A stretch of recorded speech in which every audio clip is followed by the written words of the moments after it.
እንደምን አደራችሁ። የእግዚአብሔር ስም የተባረከ ይሁን። አባቶች እንኳን ለአባቶች ቀን አደረሳችሁ። የሁላችንም አባት ደግሞ እግዚአብሔር አለ። እሱን ለማክበር እንግዲህ ግጥም ጽፍ ያለው እሱን አነብላችኋለሁ። እግዚአብሔር ባቢ አባቢ አብዬ አባቴ ባቆላምጥ ስሙን በቀን ውስጥ አራቴ እሱን የማይገልጠው ርካሹ ቃሌ ስድብ መስሎ ታየኝ ስሰማው ደግሜ እንደ አባት ቆንጥጦ እንደ እናት አምጦ እንደ ወንድም ጋሼ አይዞ አለሁ ብሎ እህት ዓለምንም ተክቶ አጉርሶ እዚያ ያደረሰኝ አመዴን አራግፎ አባት እንዴት ልበል ፍቅሩ አፌን አንቆ ታዲያ ቃል ሲጠፋ ጠቁሞ መግለጫ ያለኝ ድል ምርጫ ሰማይ እስክጠራ አይኔ እስኪበራ በመላእክት ቋንቋ ጠርቼው እስክረካ በምድር እስካለው ጉልበት እስኪላላ የኔን ጨርሻለሁ ህልም የለኝም ሌላ ምኖረው ለሱ ነው በጸጋው ስጦታ ነገንም ከሰጠኝ ነገም የሱ ነው ስሙን የምጠራው ይህን ሳደርግ ነው። አንድ ስወድ ከወዳጅ አልፌ ጠላቴን አቅፌ ፍቅር አሳያለሁ ጳውሎስን ተክቼ ከወዳጅ አልፌ ጠላቴን አቅፌ ፍቅር አሳያለሁ። ሁለት ስኖር በክርስቶስ ምክንያት በደሌን ረስቶ ይቅርታን አልብሶ ለዘላለም ሕይወት ስሜንም መዝግቦ ለዓለም ሕመም መድኃኒትን ሰጥቶ ለላከኝ አምኖ አደርስለታለሁ ወንጌሉን በቶሎ። ሶስት ስምር በፊቴ አቅፎ የሳመኝ መስሎ በጀርባዬ ዞሮ በምላሱ ወግቶ ያስደበደበኝን የዛሬው ይሁዳ እሱን በመማር ነው የአባቴ ልጅ መሆኔን የማስመሰክረው። ያኔ ነው እንደ ልጅ አስከብሬው ኖሬ ጥሩ መዓዛ ነው ሲያሸተው ሕይወቴ ደስ ይበለው በኔ እግዚአብሔር አባቴ ደስ ይበለው እግዚአብሔር አባቴ።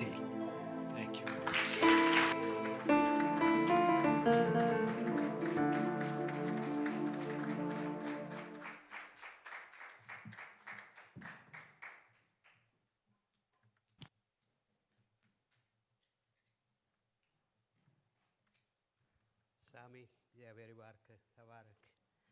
ክብር ሁሉ ለእግዚአብሔር ይሁን። ጥሩ ግጥም እየገጠመ በተለያየ ሁኔታ ያቀርብልናል።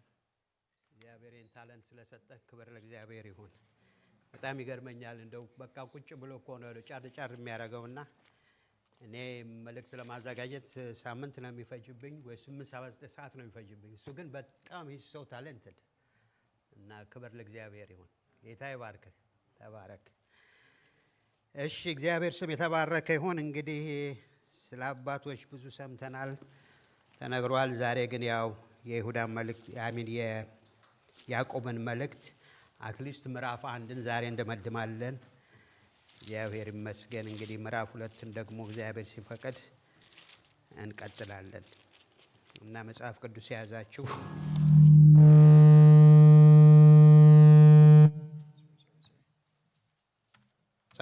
የያዛችሁ ያዕቆብ መልእክት ከቁጥር 22 እስከ 27 ያለውን ቆመን አንብበው።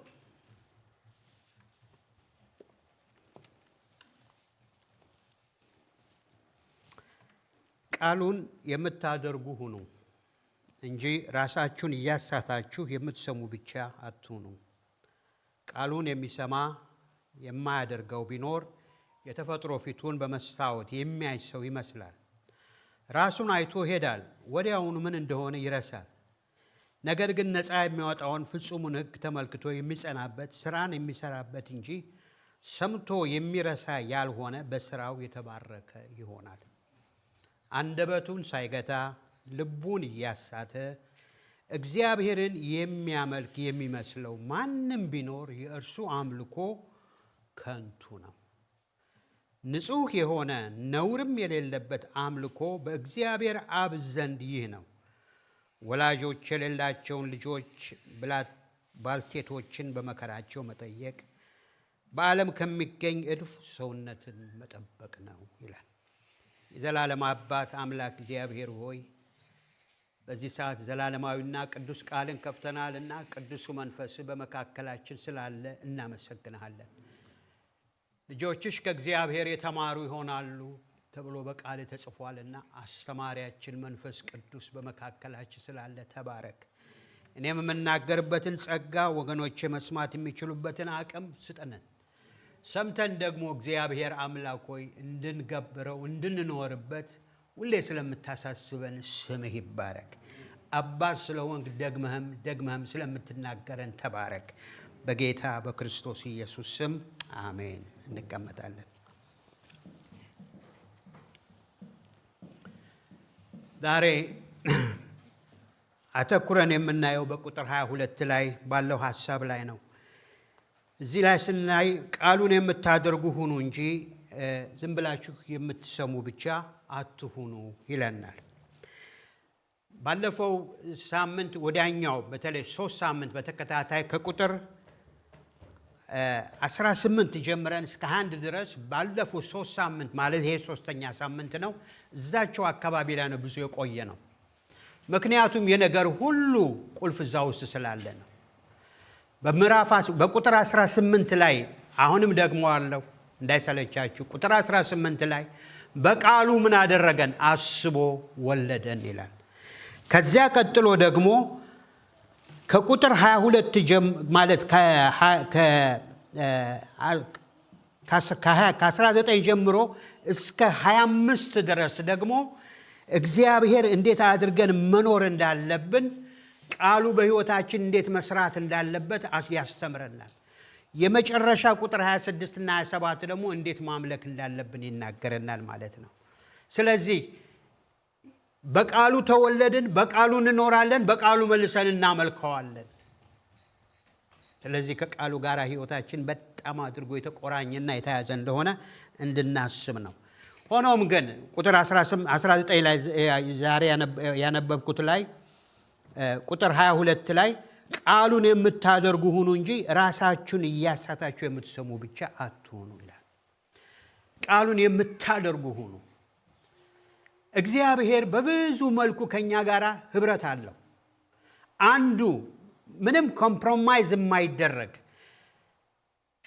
ዳርቻ የተሰመረለት ነገር በእግዚአብሔርና በእኛ መካከል ምንም አይነት ኮምፕሮማይዝ የሌለው ነገር እግዚአብሔር ምንድነው? ፈጣሪ ነው፣ እኛ ፍጥሮች ነን። በምንም መንገድ ዳርቻው የጠበቀ ነው።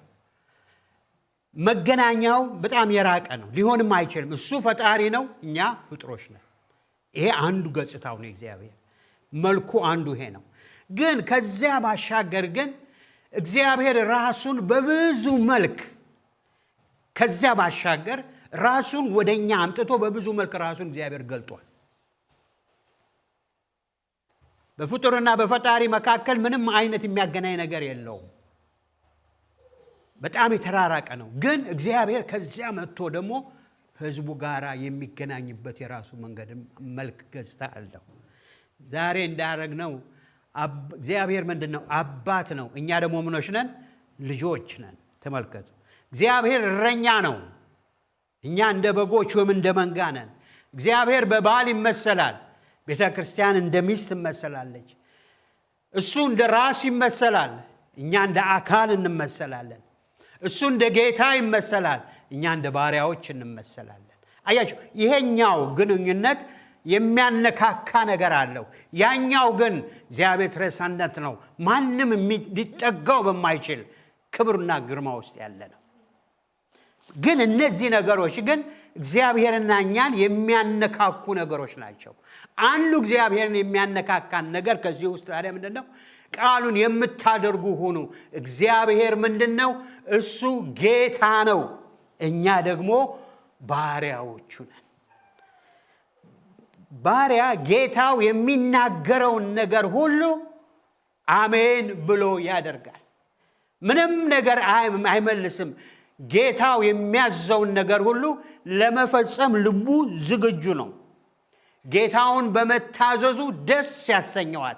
የእሱ ደስታ ደግሞ ጌታው ደስ በመሰኘቱ እሱ ራሱ በምላሹ ምን ይላል? ደስ ይለዋል። የደስታችን ምንጭ እግዚአብሔር ደስ ሲለው ያ የእግዚአብሔር ደስታ በእኛ ላይ ይመጣል፣ እኛን ደግሞ ደስ ያሰኘናል ማለት ነው። የእግዚአብሔር ባሪያ መሆን በጣም በጣም በእውነት ሶ ፕሪቪሌጅ ወገኖቼ። የእግዚአብሔር ባሪያ ማለት እዚህ ቆሞ የሚሰብከው አይደለም።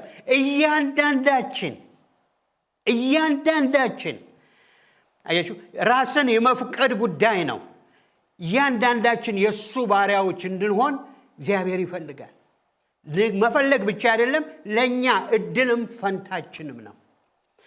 ያዕቆብ በመልእክቱ አንድ ላይ ሲጀምር አንድ ላይ ያዕቆብ በስጋ ወንድሙ ነው። ግን ምን እንዳለ ታውቃላችሁ? የኢየሱስ ክርስቶስ ምን ባሪያ ብሎ ነው ያለው። ባሪያ ለመታዘዝ ፈጽሞ ምን ያደረገ ነው? የጌታውን ትእዛዝ አሜን ብሎ የሚፈጽም ነው። በዓለም እንዳለው ባሪያና ጌታ አይደለም ግንኙነቱ። በዓለም ያለው ሲስተም ባሪያ እንደ ዕቃ ነው። እግዚአብሔር እንደ ዕቃ አይቆጥረንም። ግን የእሱ ባሪያዎች መሆን በእውነት ከሌላው ሁሉ ነፃ እንድንወጣ የሚያደርገን መንገድ ነው። ታዲያ ስለ ባሪያ ስናወራ ምናልባት ባሪያ ብለን በአይምሯችን ስናስብ የድሮ የጥንት ዘመን አድርገን ልናስበው እንችላለን። ዛሬም በጣም ብዙ ባሪያ አለ። በጣም እንደውም በዚህ ሞደርን በሆነ ዓለም ውስጥ ሞደርን የሆነ ምን አለ? ስሌቨሪ ሲስተም አለ። ታውቃላችሁ? በቅርብ ጊዜ እዚህ ካንሳስ ውስጥ በዚህ ያለነው ቤተክርስቲያን አንድ ስብሰባ ነበርና አንድ ሴትዮ መታ ስለዚህ ከተማ ስለሚደረግ ነገር ነገረችን፣ ስለ ሂውማን ትራፊክ። ታውቃላችሁ ካንሳስ the highest human traffic እንደሆነ ከዩናይትድ ስቴትስ? አይገርምም? ምክንያቱም ካንሳስ ሎኬሽኑ ለብዙ ስቴቶች ምንድን ነው? ሰንተር ነው። እና the highest traffic ያለ ሴንተሩ እዚህ ነው። እና ብዙ መንግስትም አቴንሽን አለው።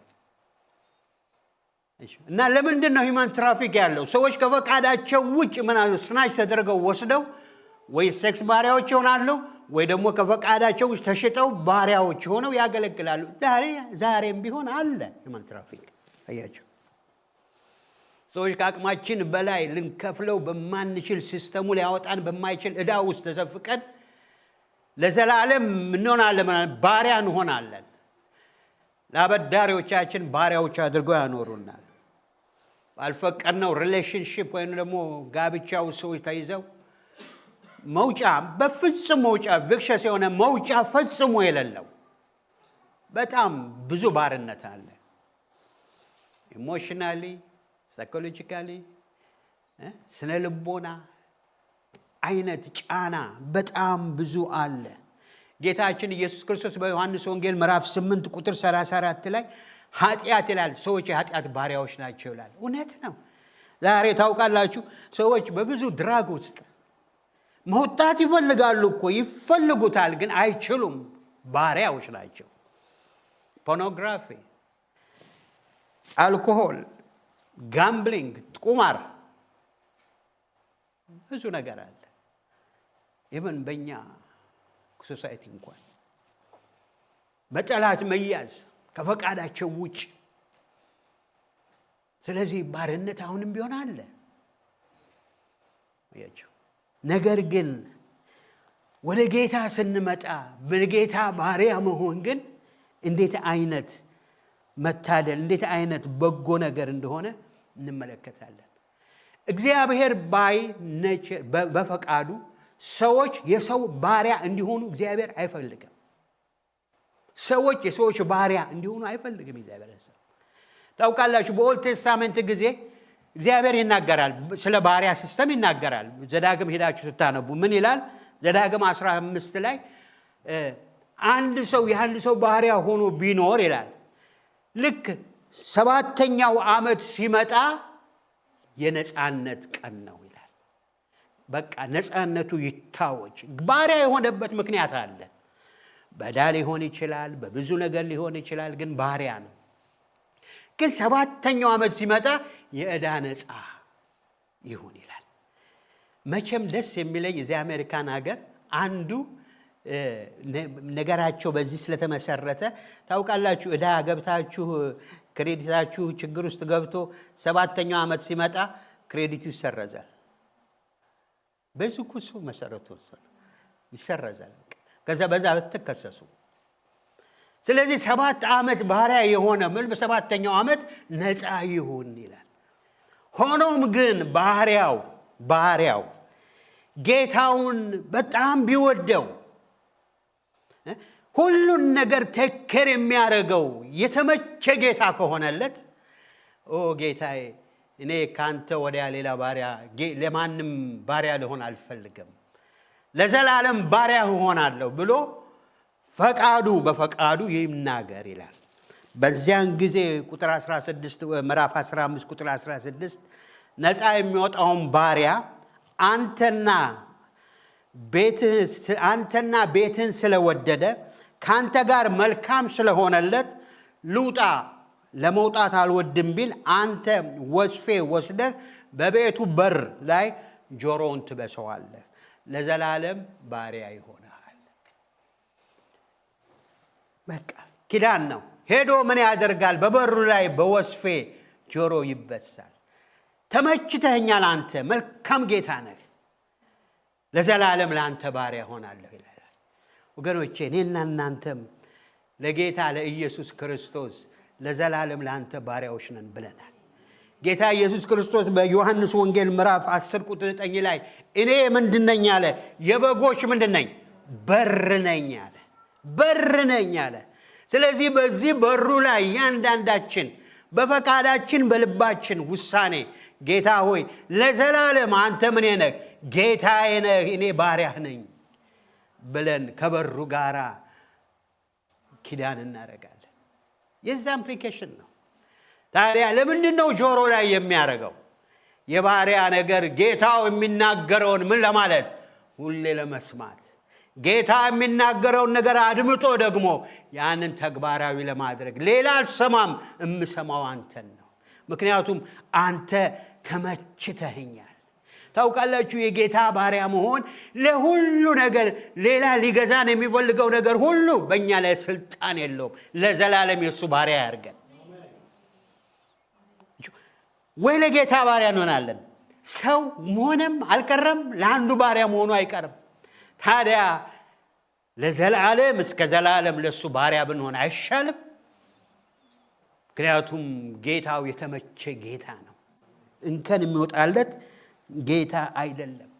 ስለዚህ ትእዛዙ ደግሞ የሚያዘን ነገር እሱ የሚላችሁ ቃሉ የምታደርጉ ሁኑ እንጂ የሚለው ትእዛዙ ከባድ አይደለም።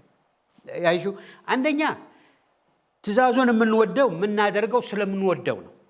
ብትወዱኝ ትእዛዛቴን ጠብቁ፣ ስለምንወደው ነው። ሁለተኛ ነገር አድርጉ ብሎ የሚያዘን ነገር ሁሉ ለኛው ጥቅም ነው። እኛኑ የሚባርክ ነው። እኛኑ የሚጎበኝ ነው። ለምሳሌ እግዚአብሔርን በመታዘዝ ውስጥ ነው የበረከት በር የሚከፈተው። ለውጥ ከፍታ የሚያመጣው እግዚአብሔርን እሺ በማለት ውስጥ ነው። ስለዚህ ለኛው ለራሳችን ጉብኝት ነው። ለኛው ለራሳችን መልካም።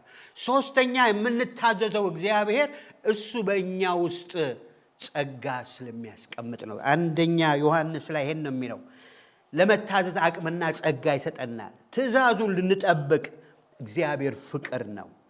ትእዛዙም ከባዶች አይደሉም። ከእግዚአብሔር የተወለደ ሁሉ ዓለምን ያሸንፋል። ዓለም የሚያሸንፈው እምነታችሁ ነው። ሪሊ ከኢየሱስ እንወለድ እኮ ኢየሱስ እንሆን እኮ at any expensive እግዚአብሔርን ደስ ለማሰኘት የሚፈልግ መንፈስ ውስጣችን አለ። ይሄ ከኛ የመጣ ይመስላችኋል? እግዚአብሔር በእኛው ስላስቀመጠው ነው። ትእዛዞቹ ከባድ አይደሉም። እግዚአብሔር ጸጋ ሰጥቶ አቅም ሰጥቶ ብርታት ሰጥቶ ማድረግ የምንችልበትን ጉልበት ይሰጠናል። ለዚህ ነው እኮ ዮሐንስ ሲናገር ትእዛዞቹ ከባድ አይደሉም። እንደ ባሪያ እንደ ሌላው ሲስተም ወገባችንን ሰብሮ አላለም ጨቁኖ ከፈቃዳችን ውጭ የሚያስገዛ ሳይሆን በፈቃዳችን እሺ ስንለው ያን ያመጣል። ስለዚህ ቃሉን ምን አድርጉ? የምትሰሙ ሁኑ ይላል። አያችሁ የእሱ ባሪያ መሆን ለእኛ በጣም በጣም ሶ ፕሪቪሌጅ። በፈቃዳችን ጆሮአችንን አስበስተነዋል። ስለዚህ ቃሉን እየሰማን እንዳንሄድ መቼም ሁላችን ይሄንን በጣም በምንም በክሪቲሲዝም ስፒሪት አይደለም የምናገረው፣ ምክንያቱም እኛው ራሳችንም አለንበት። ብዙዎቻችን ከመጣንበት ባክግራውንድ ከየት እንደመጣን እናውቃለን። ሄደን ተሳልመን መምጣት፣ ሄደን አስቀድሰን መጣን እንላለን። አሁን እንኳን እግዚአብሔር ይመስገን ብዙ ነገር ሰው በሚገባው ቅዳሴው በአማርኛ፣ ጸሎቱ በአማርኛ፣ ምኑ በአማርኛ ሁሉ በሚገባው በራሱ ቋንቋ ይደረጋል። ስለዚህ ከአምላኩ ጋር ኮሚዩን ያደርጋል። ግን እኔ ባደኩበት ጊዜ ቤተክርስቲያን ሄደን ምንም ደርሰን መምጣታችን እንደጸደቅን አድርገን ነው የምንቆጥረው። እየሳትን ነው በቃ በመስማት ብቻ። ግን የሰማነው ደግሞ ምን እንደሆነም አናውቀው። ስለዚህ ሰምታችሁ ስትሄዱ ካላደረጋችሁት ምን እያደረጋችሁ ነው? ራሳችሁን እያሳታችሁ ነው። ግን ሰምተን ስናደርገው ግን ባርኮትና ፍጻሜ አለው። መስማት መንገድ ነው፣ ኤንዱ አይደለም፣ ምንሱ ነው። ኤንዱ ግን ምንድነው? መታዘዝ ነው። እግዚአብሔር ቃል ይላል እኮ ራእይ ላይ ምን ይላል? ይህንን ቃል የሚሰሙ የሚያደርጉ ብፁዓን ናቸው። የሚሰሙም አላቸው ፓርት፣ ግን የሚያደርጉ ደግሞ ብፁዓን ናቸው። ስለዚህ በመስማትና በማድረግ ውስጥ የእግዚአብሔር ባርኮት ወደኛ ይመጣል። ስለዚህ ቃሉን የምትሰሙ ሁኑ እንጂ አያስታችሁ ይላል። እግዚአብሔር ከመሳት ይጠብቀን። ሁለተኛው እዚሁ ምዕራፍ ላይ ሲናገር ቁጥር 23 ጀምሮ እስከ 25 ጠቅላላ አድርጌ ነው ዛሬ የምናየው። ስለ መስታወት ይናገራል። ማንም የሚሰማ የማያደርገው ቢኖር የተፈጥሮ ፊቱን በመስታወት አይቶ የሚያይ ሰው ይመስላል። ራሱን አይቶ ይሄዳል፣ ወዲያውኑ ምን እንደሆነ ይረሳል ይላል። የእግዚአብሔርን ቃል እንደምን አድርጎ ይገልጥልናል? እንደ መስታወት አድርጎ እግዚአብሔር ያሳየናል። ማንም የተፈጥሮ ፊቱን በመስታወት አይቶ ዝም ብሎ አይሄድም። በእውነት ይሄንን ክፍል ለራሴ ለመዘጋጀት እያጠናሁ በጣም የሚገርም ነገር። እኔ በእውነት ስለ መስታወት እግዚአብሔርን አመሰገንኩኝ። አመስግናችሁ እንደሆነ አላውቅም። በእውነት እግዚአብሔርን እናመሰግነው ይገባል። ለምን መሰላችሁ? እግዚአብሔር ሁለት አይን ገጥሞልናል። ሁለት አይን የገጠመልን ራሱን ያየ ሰው መስታወት ራሳችሁን አይታችሁ ታውቃላችሁ? ይሄ ተገጠመ አይን ሁሌ የት ነው የሚያየው? ወደ ውጭ ነው የሚያየው። በጣም የሚወደደውና ማንነታችን ራሳችንን እንኳን አናቀውም። ሳናቀው እናልፍ ነበር። እናንተ ሁላችሁ እኔን ታያላችሁ፣ ራሴን ግን አላየውም። ማለት ይሄ ኮቴም እኔን ላይ ሰው የሚታየው ከዚህ ነው አይደለም እንዴ? እግዚአብሔር ስለ መስታወት በቃ አይደለም ራሳችንን እንድናይ ሪሊ ማንነታችን እንድናይ እግዚአብሔር ያንን እድል ሰጥቶናል። ስናይ ራሳችን እንድንገመግም ያደርገናል።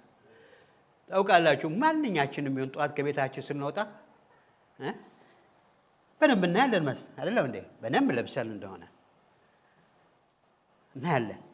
ለሞቶቻችን በደንብ ታያላችሁ አይደለም? በጣም ውብ ስለሆናችሁ ማለት ነው። ለየት ያላችሁ ስለሆናችሁ ታያላችሁ፣ አገላብጣችሁ ታያላችሁ። እሱ ብቻ አይደለም፣ እንደው ቀን እንኳን በመንገድ ወጥተን ስንሄድ መስታወት አካባቢ ስናልፍ እውነት ነው አይደለም? ዞር ብለን እናያለን፣ ራሳችንም እናያለን። በቃ we attracted ራሳችን ከጠላንም አጉል ነው። እንዴት ነው ፕሬዘንት የምንሆነው ብለን ቆም ብለን እናያለን። ሰው ቤት በእንግድነት ሄደን አልበም ቢሰጡን አልበሙን ገልበጥ አድርገን የኛ ፎቶግራፍ ብናገኝ እንደማናውቀው ዘመድ ትኩር ብለን አገላብጠን እናያለን። እናያለን። ዋው እናያለን። ለምን? መስታወት ነው። መቼም ሰዎች ለሰዎች መስታወት ናቸው። በእርግጥ ግን ሰዎች ለሰዎች መስታወትም ቢሆኑ ኤግዛክትሊ የሆነውን ነገር ሊነግሩን አይችሉም። አይነግሩንም። እንደው መስታወት የሆነ ሰው ከሰጣችሁ እግዚአብሔር የተባረከ ይሁን። ሚስታችሁ ወይ ባላችሁ እውነተኞች ከሆኑ ላንሆን እንችላለን። መስታወት ግን ኤግዛክትሊ የሆነውን ሁሉ እዛው ግጥም አድርጎ ያሳየናል። እዛ መስታወት ውስጥ ያለውን ሰው ያልወደውም ብል ምንም ማድረግ አልችልም። እዛ ጋር ያለውን ሰውዬ እዚህ ጋር ተቀምጦበታል ብዬ እሱ ላይ ያለውን ቆሻሻ ላንሳ ብል አይሆንም። ቆሻሻው የት ነው ያለው? እኔ ጋር ነው፣ እሱ ጋር አይደለም። እሱማ የኔ ሪፍሌክሽን ነው። በቃ እንግዲህ እንዲህ ካደረገ እግዚአብሔር ስለ እግዚአብሔር ቃል ላይ ስንመጣ የሚገርም ነው። ራሳችንን በመስታወት አይተን ለሰዎች ፕሬዘንተብል እንድንሆን ነው የምንመጣው። ማንም ራሱን ዝርክርክ አድርጎ እንደማይሆን አድርጎ ማቅረብ አይፈልግም። በምንችለው ሁሉ ፕሬዘንተብል መሆን እንፈልጋለን። የእግዚአብሔር ቃል ደግሞ እንደ መስታወት ነው ይላል። ውስጣችንን ሁሉ መንፈሳችንን ሁሉ ግልጥ አድርጎ እግዚአብሔር ያሳያል። እግዚአብሔር መስታወት እንደ ምሳሌ የተጠቀመ እንጂ ከዛ ያለፈ ነው የእግዚአብሔር ቃል። ታውቃላችሁ በዕብራውያን 4 ቁጥር 13 እና 12 በጣም የሚወደድ ክፍል ነው። በቃላችሁ እንደምትሉት ይሄን ቃል እኔም በጣም እወደዋለሁ። የእግዚአብሔር ቃል ይላል ሕያው ነው፣ የሚሰራም አፍ ካለው ሰይፍ ሁሉ የተሳለ ነው፣ ነፍስን መንፈስን ጅማትን ቅልጥምን እስኪለይ ድረስ ይወጋል፣ የልብን ስሜት ሐሳብ ይመረምራል። እኛን በሚቆጣጠር በእርሱ ዓይኖች ፊት ሁሉ ነገር የተራቆተ የተገለጠ ነው እንጂ በእርሱ ፊት የተሰወረ ፍጥረት የለም። በቃሉ ፊት የተሰወረ ነገር የለም። ኤግዛክትሊ ውስጡን ሁሉ ስሜታችንን፣ ፈቃዳችንን፣ ኢሞሽናችንን ተመከቱ። ነፍስን፣ ስጋን ምናምን ይለና አጥንትን ሁሉ አልፎ የሚገባ ነው ይላል። ያን ያህል ሶ ፓወርፉል የእግዚአብሔር ቃል አያችሁ እንዴ! እኔና እናንተ እኮ ትዝ ይላችኋል እንደ ጌታን ያገኘንበት ቀን ያ ቃል እኮ ሰንጥቆ ውስጣችን ገብቶ በእንባ ጌታን ወይም ደግሞ ኮንቪክትድ ሆነን ተቀብለናል። አንዳንድ ጊዜም ደግሞ በጌታ ቤት ስንኖር የእግዚአብሔር ቃል በሚፈስበት በሚነገርበት ጊዜ ወይ ደግሞ ብቻችንን ቁጭ ብለን በምናነብበት ጊዜ በምናጠናበት ጊዜ የእግዚአብሔር መንፈስ ውስጣችንን ፔኔትሬት አድርጎ ሲል አንዳንዴ እንባችን ይፈሳል። አንዳንዴ በጣም በቃ ኮንቪክትድ እንሆናለን። ማንም ደግሞ የማይናገረን የእግዚአብሔር ቃል ውስጣችንን ፔኔትሬት አድርጎ ይናገራል። ዛሬስ እንደዛ ነው? ቃሉ ደምድሞ ነው ወይንስ የኛ ልብ ነው? በመስታወቱ ፊት መጥቶ እንታያለን። እግዚአብሔር ግልጥ አድርጎ ያሳየናል። አውቃላችሁ በዚህ ዘመን ሕክምና በጣም አድቫንስድ ነው አይደለም እንዴ? አድቫንስድ ነው። እና ይሄ ምንድነው ኤክስሬይ፣ ሲቲ ስካን፣ ኤምአርአይ ምናምን የሚባሉት እኮ ሐኪሞች በሽታው ይሄ ነው ብሎ ማለት የማይችሉትን እዛ ኤምአርአይ ውስጥ ገብተን እያንዳንዱን ነገር በቃ የማይታየው ልብሳችን እኮ ልብሰናል። ከስጋችን ውጪ ውስጥ ያለውን እያንዳንዱን እየከፋፈለ ምን እያለ ደዌው ያለበትን ስፍራ ይሄ ነው ብሎ ይጠቁማል። ያን ያህል ይመረምራል። የእግዚአብሔር ቃልማ how so powerful!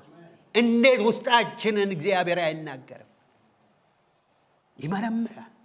በሱ ዓይን ፊት ሁሉ ነገር የተራቆተ ነው። በመስታወቱ ፊት መተን ዝም ብለን ልንሄድ አንችልም። ዝም ብለን ልንሄድ አንችልም። መስታወቱ ኮንቪክትድ ያደርገናል። ግን በመስታወት የሚያይ ሰው ራሱን አይቶ ይሄዳል፣ ወዲያውኑ ምን እንደሆነ ይረሳል የሚለው ግን አቴንሽን ካልሰጠ ነው። አያችሁ የእግዚአብሔር ቃል እንዲሁ መጥቶ አይመለስም። በቃ ይሄንን እመኑ።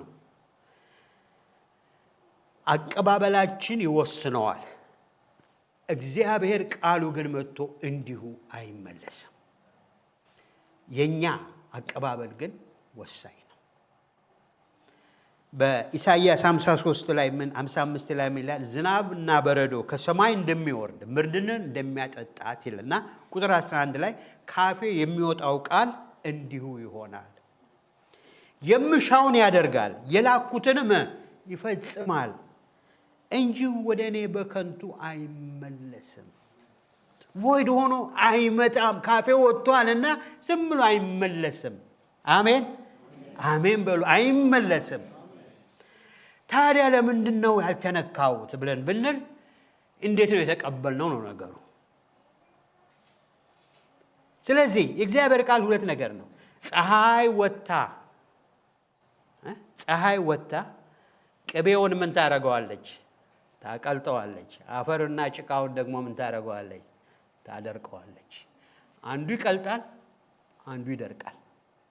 የእግዚአብሔር ቃል ስንሰማው ፔኔትሬት አድርጎ ለንስሐና ለመታዘዝ ያበቃናል። አሜን። የእግዚአብሔር ቃል እንሰማዋለን፣ እንደ ተራ ነገር እንቆጥረዋለን። ልባችን ከትናንትናው ዛሬ ጠንከር ይላል፣ ነገ ጠንከር ይላል፣ ነገ ጠንከር ይላል። እንዲሁ ቃሌ መጥቶ በከንቱ አይመለስም። ዋው! ፀሐዋ ያን እንዳቀለጠችው ፀሐዋ ሌላውን ደግሞ ሶሊዲፋይ ታደርገዋለች። አቀባበላችን ወሳኝ ነው። በሱ አይን ፊት ሁሉ ነገር የተራቆተ ነውና መስታወት ነውና ያችሁ። ስለዚህ እንዳንረሳ እንድንታዘዝ እግዚአብሔር አቅምም ጸጋ ይስጠን። ምክንያቱም በዚያ ውስጥ ነው ፈውስ ሁሉ ያለው። ስለዚህ ይሄንን ብሎ ሁሉ ይመክረናል። ታዲያ ቅድም ብየዋለሁ፣ ያዕቆብ በቃሉ ተወለዳችሁ፣ በቃሉ አደጋችሁ፣ ተቀደሳችሁ፣ ተለያችሁ፣ ተሰራችሁ፣ ተበጃችሁ። ይህ ሁሉ ሆነና ታዲያ ምንድን ነው መጨረሻው ብለን ብንል እግዚአብሔር ይህን ሁሉ ያደረገው ምንድን ነው? መልሰን እሱ እንድናመልከው ነው። የወለደን የጠራን አደነው ዘንድ የመጨረሻው አልቲሜቱ ምንድን ነው? እሱን በእውነትና በመንፈስ ምን እንድናደርገው? እንድናመልከው ነው። ፍጻሜው እሱ ነው። ስለዚህ ነው ቁጥር ከዛ ዝቅ ብሎ እውነተኛ አምልኮ አለና ስለ መወለዳችን፣ ስለ መቀደሳችን፣ ስለ መሰራታችን፣ ስለ መበጀታችን ሁሉ ብዙ ካለ በኋላ ግን እውነተኛ አምልኮ ውስጥ ሲገባ ሳብጀክቱ ምንም እንደው የተራራቀ ነገር አይደለም። ለእኛ ነው ይመስለን። እግዚአብሔር አልቲሜቱ የሁሉ ያደረገበት ዓላማ እሱን በእውነትና በመንፈስ ታመልኩት ዘንድ ነው። ስለዚህ ቁጥር 26 እና 27 አንደበቱን ሳይገታ ልቡን እያሳተ እግዚአብሔርን የሚያመልክ የሚመስለው ማንም ቢኖር የእርሱ አምልኮ ከንቱ ነው። ቤተክርስቲያን መተናል፣ እግዚአብሔር ይመስገን። ቃል ሰምተናል፣ ጥሩ ነው። አምልከናል፣ ዘምረናል፣ ጥሩ ነው። የሚሰጠውንም ሰጥተናል፣ ጥሩ ነው። ግን እነዚህ ሁሉ ነገሮች ምን ታውቃላችሁ? መንገዶች ናቸው፣ ሚንስ ናቸው። እኛን ምን የሚያደርጉ ለእሱ ፊት ለፍጹም አምልኮ እንዲያዘጋጁ ነው። አምልኮው ታዲያ የትኛው ነው? ራሳችሁን ሕያው ቅዱስ መስዋዕት አድርጋችሁ ለእግዚአብሔር አቅርቡ። ምክንያቱም ከዓለም እርኩሰት፣ እድፈት ራስን መጠበቅ ነው። አልቲሜትሊ አምልኮ ለእግዚአብሔር ይሄ ነው። በቃ አምልኮ ሰንዴ አይደለም። ሰንዴ ግን ለዛ አምልኮ ያዘጋጀናል። መዘመራችን አይደለም አምልኮ፣ መንገድ ነው። ለዛኛው ያዘጋጀን። የስ ይረዳናል። እያንዳንዱ ሁሉ እየሰራን ነው። ግን አት ኤንድ ግን አምልኮ የትኛው ነው ብለን ብንል በእሱ ፊት ሕያው ቅዱስ መስዋዕት አድርጋችሁ ራሳችንን ማቅረብ። ለዚህ ነው ያዕቆብ ሲናገር ምን ይላል እዚህ ላይ መጨረሻው ቃል ላይ ከዓለም ከሚገኝ እድፈት ሰውነትን መጠበቅ ነው። አምልኮ ውጫዊ ስርዓት አይደለም፣ ሰዋዊም አይደለም፣ ውስጣዊ ነው። ውስጥ መለወጥ ነው። ግን ውስጣዊ ብቻ ሆኖንም አይቀርም፣ መገለጫ አለው። መገለጫው እዚህ ጋር ምን ይላል? እውነተኛ አምልኮ ወላጆች የሌላቸውን አባት እናት የሌላቸውን ኦርፋን የሆኑትን ማንም ሪኮግናይዝ የማያረጋቸውን የማይመለከታቸውን እነሱን ምን ማለት ነው? መጠየቅ ነው፣ ወይ እነሱን ኬር ማድረግ ነው። ምክንያቱም እግዚአብሔር የነሱ ምንድነው አባት ነው ይልና እግዚአብሔር ለነሱ በሚደረገው ነገር ሁሉ ከንጹህ ልብ የሚሆነው ሁሉ እግዚአብሔር አምልኮዬ ነው ብሎ እግዚአብሔር ይቀበለዋል።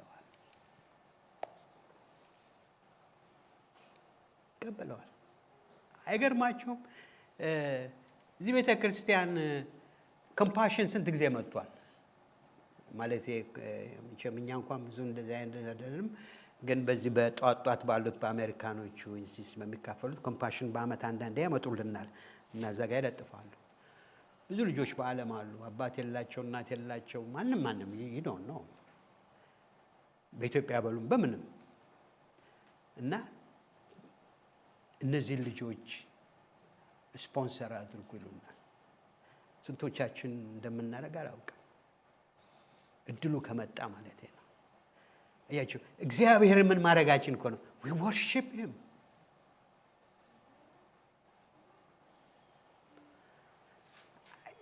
የአውትሌቱ እሱ ነው፣ መዘመሩ አይደለም። መዘመሩ ለኛ ነው፣ ቃል መስማቱ ለኛ ነው። ራሳችን ሕያው ቅዱስ መስዋዕት አድርገን ማቅረብ ለእግዚአብሔር ነው። ሌላው ደግሞ አውትሌቱ ነው ለዛኛው። ስለዚህ ያዕቆብ ሲናገር እግዚአብሔርን የሚያመልክ የሚመስለው አንደበቱን ሳይገታ ልቡን እያሳተ እግዚአብሔርን የሚያመልክ የሚመስለው አሬ እሱ አምልኮ ከንቱ ነው አለ።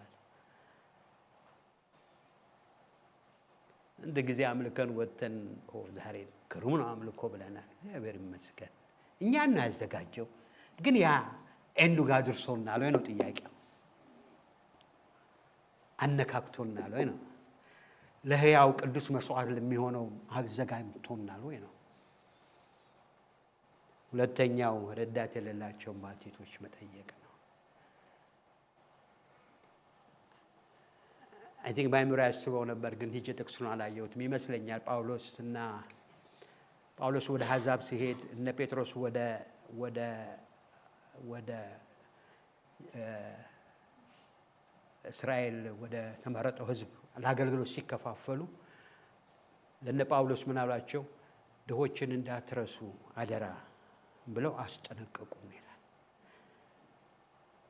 አያቸው እግዚአብሔር የሚቀበለው አምልኮ እሱ ነው ይላል። ስለዚህ ያዕቆብ በዚህ ይናገረናል። አንደኛ ቃሉን ስሙና አድርጉ። ሰምተን ካላደረግን ልባችን ይደነድናል። እኔ ሶስተኛ ወንድሜ ኢትዮጵያ ነው ያለው እና ያው ኦርቶዶክስ ነው የሚሄደው። እኔ እንደምለው ላይሆን ይችላል እና ግን በተገናኘን ጊዜ ሁሉ እግዚአብሔር ቃል በደንብ እነግረዋለሁ እና ቤተ ክርስቲያን እንሂድ አንዳንድ ጊዜ ብዬ ሳሰማው ይሰማል ክፍት ብሎ፣ ግን ይላል እኔ እንደው ባልሰማ ይሻለኛል፣ ምክንያቱም ዕዳ ነው የምጨምረው። ባልሰማ ይሻለኛል። በሰማ ምን ሆናለሁ? ካላደረኩት አይ አም ሪስፖንሲብል። ስለዚህ ባልሰማ ይሻለኛል። እኛ ግን ለመስማት እግዚአብሔር አቅም ሰጥቶናል። ከሰማን ደግሞ እንድናረገው እግዚአብሔር ይርዳል። ቃሉ በፊታችን መስታወት ነው። በስብከት መልክ ይምጣ፣ በግላችን ይምጣ፣ በተለያየ መስመር ይምጣ፣ ጌታ ሆይ ልቤ በፊት ሶፍት ይሁን እንበለው። ወገኖቼ አንዳንድ ጊዜ እኮ ድሮ እግዚአብሔር ቃል ሲነገር ብዙዎቻችን እንባችን ይፈሳል። ስንጸልይ ዛሬ ብዙዎቻችን ደርቀናል እኮ።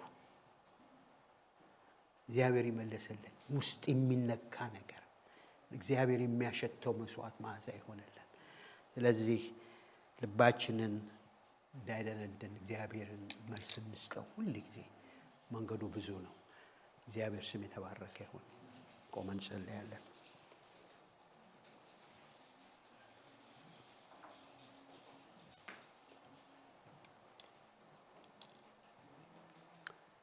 እግዚአብሔር ይመስገን። እግዚአብሔር አባት ነው። እግዚአብሔር ጌታ ነው። ብዙዎች ጌቶች ገዝተውናል። ዛሬ ግን ለዘላለም አንተ ግዛን እንበለው። ለዘላለም እስከ ዘላለም አንተ ግዛን እንበለው። እንዴት አይነት ጌታ ነው! እንዴት አይነት ሩሩ ጌታ ነው! ለባሪያዎቹ የሚጨነቅ ለባሪያዎቹ ግድ የሚለው የባሪያዎቹን ደህንነት የሚፈቅድ ጌታ ነው ያለን። ጌታዬና አምላኬ ንጉሴ ሆኜ ሾምኩት ይላል። እንሽመው በፈቃዳችን። ጌታ ሆይ ያልተገዛሁበት ነገር ካለ ግዛኝ ዛሬ ምን በለው።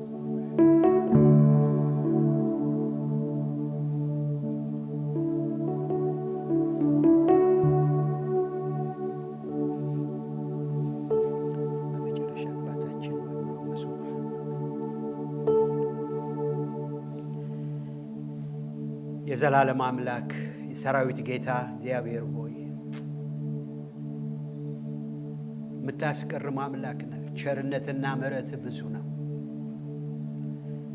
በቃልህ ወልደህ በመንፈስህ እያሳደግክ በቃልህ መስታወት እያረምክ አንተን በእውነትና በመንፈስ እናመልክ ዘንድ ስለምታስችለን እናመሰግንሃለን። እግዚአብሔር ሆይ ልባችን በፊትህ የቀለጠ ይሁን። ውዴ ሆይ እርዳን። ልባችንን ከሚያደነድነው ማንኛውም ነገር ጠብቀን። ካፌ የሚወጣው ቃል ያሻውን አድርጎ ይመለሳል እንጂ በከንቱ አይመለስም።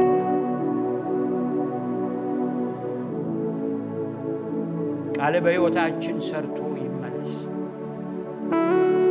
መንበርከክን ይስጠን፣ የልብ መንበርከክን።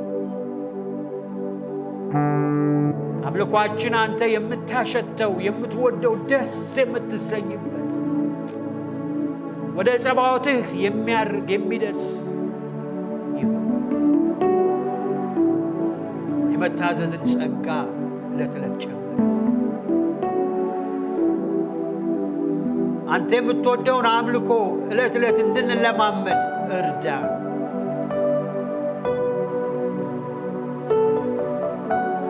ልባችንን እያሳተ አንተን እያመለክን ከሚመስለን ድካምና ምስቁልና ጠብቅ። መንፈስ ቅዱስ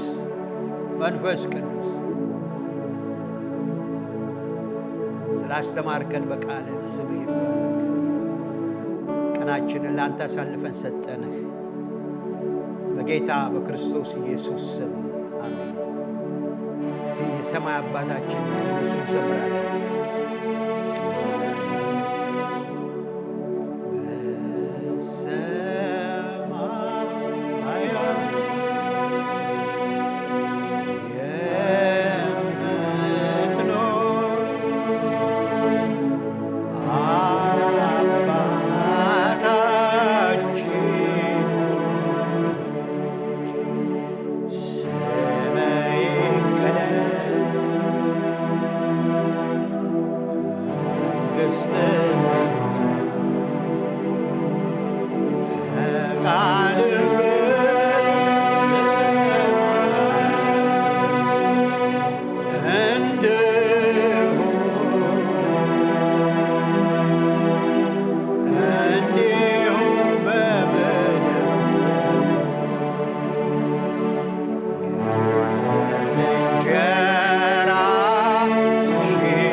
የእግዚአብሔር አብ ፍቅር፣ የልጁ ኢየሱስ ክርስቶስ ጸጋ፣ የመንፈስ ቅዱስ ኅብረትና አንድነት ከሁላችሁ ጋር ይሁን። እግዚአብሔር ይባርካችሁ። እግዚአብሔር ፊቱን ያብራላችሁ። እግዚአብሔር ሰላሙንም ይስጣችሁ። ሕዝቡም ሁሉ ይላሉ አሜን፣ አሜን፣ አሜን። ተባረኩ።